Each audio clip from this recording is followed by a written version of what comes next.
There are two types of leaders: finite leaders and infinite leaders.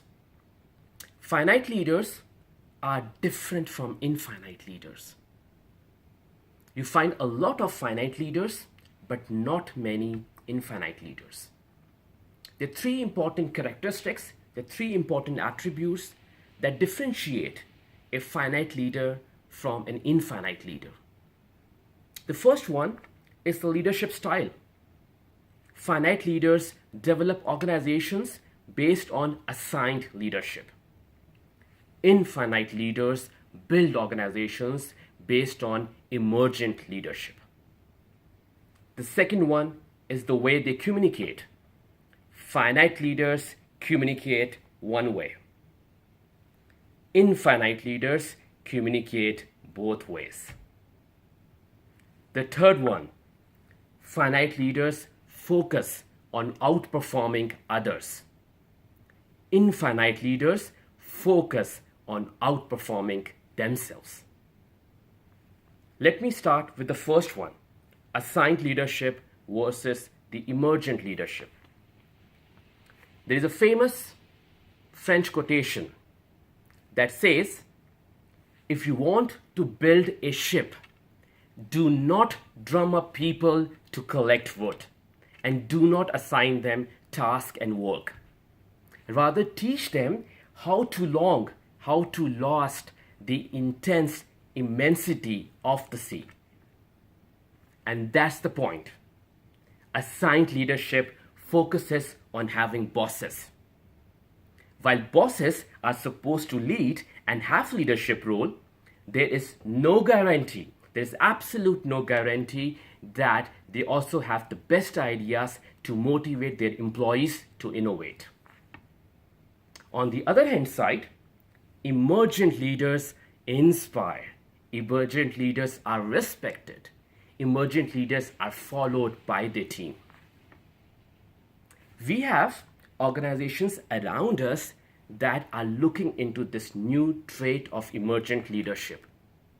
Google is giving the chance, is letting their employees, their workforce to rise by taking emergent leadership seriously. Ricardo Semler, CEO of Semco Partners, a Brazilian company, he is known for his radical form of corporate democracy and corporate re-engineering. He argues, why we always appoint leaders? Why can't we elect leaders?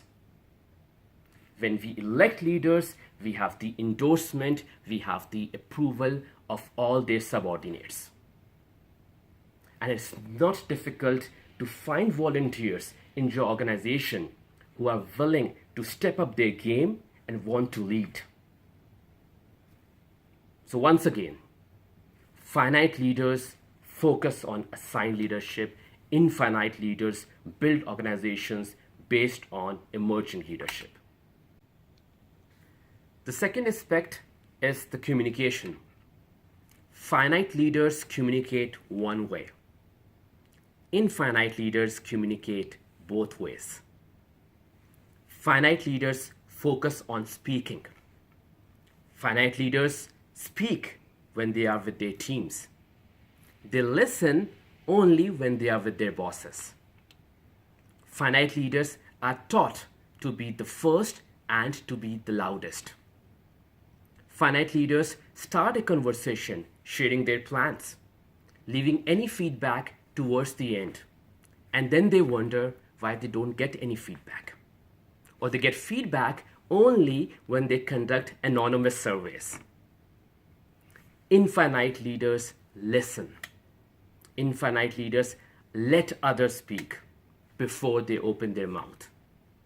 Infinite leaders understand that this listening conveys respect. This listening develops trust. And this listening develops empathy as well as integrity. They understand that this listening helps in people feeling validated, people feeling affirmed, and people feeling that what are they saying is important, has value, and they are being heard. Infinite leaders understand that the ear of the leader rings with the voices of their people. The third aspect, finite leaders focus on outdoing others. Finite leaders spend all their time talking about how to beat their competition. They play to beat their competition, and that is outdoing others. Infinite players, they play how to be better than themselves. They play how to be better than yesterday.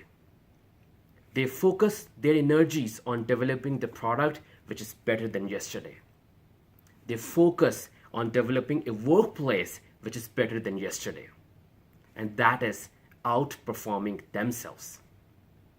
I want to quote Simon Sinek, who said, "Best companies in the world do not look at the side windows at their competition. They look at the front window and focus on the direction where they are going." Now take a moment to think if you are a finite leader or an infinite one.